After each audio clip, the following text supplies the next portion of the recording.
Consistent and straight golf shots come from being able to control the club face at impact. If you're someone who delivers the face open or closed all the time, you're going to start to see your balls drift offline, miss target, miss green. So we know we want it square at impact. But in this video, I'm going to give you 4 checks that you can use throughout your golf swing to see whether your club face is too close, too open, which might be causing those offline shots.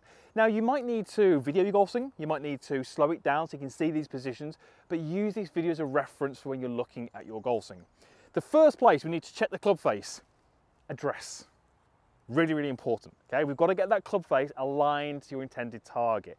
So I've got my target down here, which is the green in the distance, and what I've actually done here is I've actually used the stripe golf ball, and I've placed the stripe at 90 degrees to my target.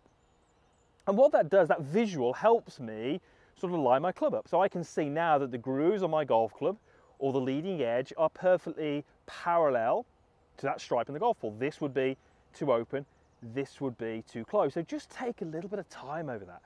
It's almost too easy to look into the golf swing and look at transition and what you're doing in your delivery and impact, but sometimes just checking the basics of setup, just making sure that you're aligning the club. I actually gave a lesson last week to a golfer who was setting the club closed at impact, closed at address, and that was causing him to go left. We made a little change there and he hit it much better. So setup is number 1. Second place you're going to check it is in your takeaway. Now I class the takeaway as when the club shaft reaches level with the ground. So what are we looking at there? Well, I would really love the leading edge of the club, so that's this edge here, to be around about the same angle as my body. Now I'm slightly tilted over the golf ball because of the way I set up, so I really want that leading edge to be around about the same angle as that. Now what do I tend to see here? Well, it's really common to get the toe of the club too far behind the heel. You can see how that angle is now different, the face points up to the sky. And the reason that happens is because from the golf ball, you're generally using too much hands and arms. The more I get my hands and arms and forearms involved, we start to get this. We start to get the club face pointing up. This would be classed as an open face. It's difficult to recover from that. You can do, but it just makes life a lot more difficult.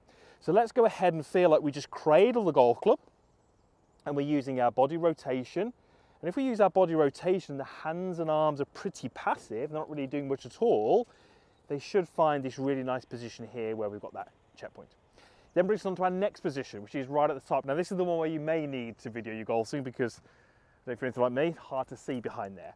But what I'm looking for at the top, and I'm going to do this a little bit easier for you like this. Top of my golf swing, I want the leading edge to be roughly, it's not an exact science, roughly the same angle as my lead forearm. So hopefully you can sort of see that's about there. Let me show you what that would look like in a golf swing. Take a setup. There's my checkpoint, and at the top, hopefully you can see how that leading edge is give or take the same as my forearm. Now the one that we really want to avoid here is the one where the wrist does this and the toe hangs severely down. Again, this would be kind of more of an open face position and one that I see all too often. How you fix that is you flatten that lead wrist. Look how I can change the club face angle when I change the angle of my lead wrist. That's why you see so many golfers these days having this kind of arched or bowed wrist at the top, because it strengthens the club face. And it's much easier to play golf with a slightly stronger club face than it is with a slightly open club face. That's your next checkpoint.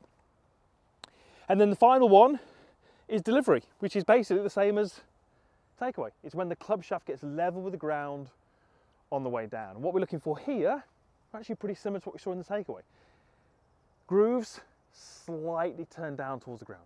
This would be vertical. I'm okay with that. I prefer to see them slightly turned down. Now this is really the key one, because you think how much time I've got before the club gets the ball, hardly at all. So if I've got this club way open, which is again really common, I'm going to find it really difficult to be consistent. I'm going to have to use a lot of weird and wonderful movements to try and square that club face, and I might be able to do it, but I'm not going to do it consistently.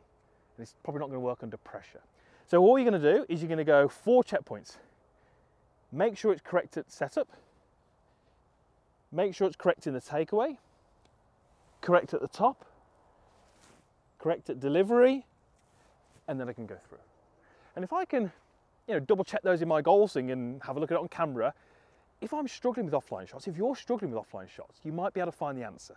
And that's the first stage to making improvements, is finding where you need to make those improvements, and then you can go ahead and do some work on it. So if I was using this in a practice session, I've got my ball teed up, I've got 6-iron in hand, I know that my face is good, I might do a quick rehearsal before I hit it. So there's 1, there's 2, 3, 4, I've checked everything, and I can go ahead and hit it. So that little rehearsal just sort of reinforced where that club face needed to be, and then I can go and hit it. It's going to help you hit much straighter shots, and who doesn't want that?